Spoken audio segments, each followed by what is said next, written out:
Hey guys, and welcome back to another edition of This Weekend at the Movies, the show where we give you guys our quick thoughts on the biggest films coming out each weekend.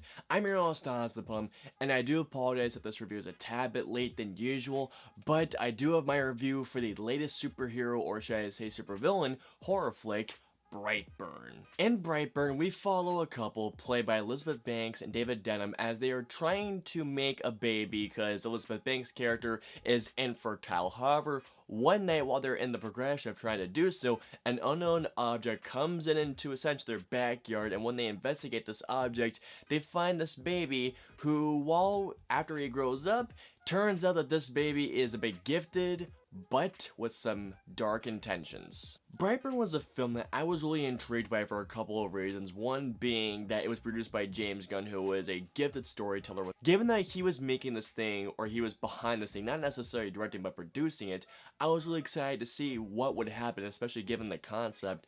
And I'm so happy to say that I had such a fun time with Brightburn. Performances-wise, everyone is great, from Elizabeth Banks to David Denham to Jackson A. Dunn, who to me gives a standout performance as this eerie and really creepy kid who is just starting to see his darker intentions coming. And there are a couple of scenes where I just thought, oh, this guy is screwed. Not to mention the chemistry between Elizabeth Banks and David Dunham actually felt believable. You actually felt like that they loved each other and cared for their son despite him doing some darker deeds. But the thing I like the most about this movie is that this movie plays this superhero or supervillain horror concept and to really just a fun and bloody good time at the movies and really nothing more than that. But one thing that I was just blown away by was that this movie was made for, I believe, between $6 to $7 million. This film looks like it cost so much more to make.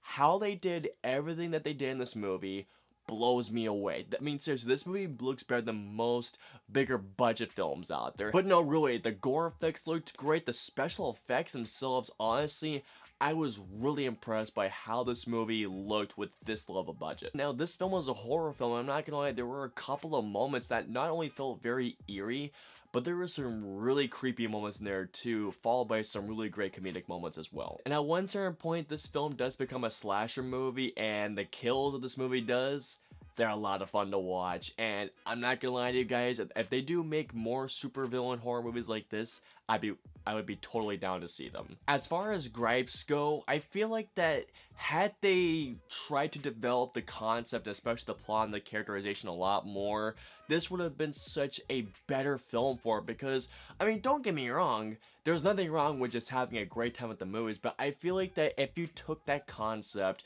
of an evil Superman that just wants to kill or just take over the world, I feel like that there would have been so much more to this thing that there actually was. So that end, I really wish I knew the characters a bit more. And the other thing is that I feel like if they had structured the beginning in a certain way, I feel like the payoff for the end would have been a whole lot better. Nonetheless, Brightburn is a bloody and such a fun time at the movies, guys. If you've been waiting for a different take on the Superman origin story, and instead of him turning good, he turns evil, especially turns into a slasher movie, this is the movie for you. And all in all, I'm gonna say that Brightburn is definitely a recommended, guys.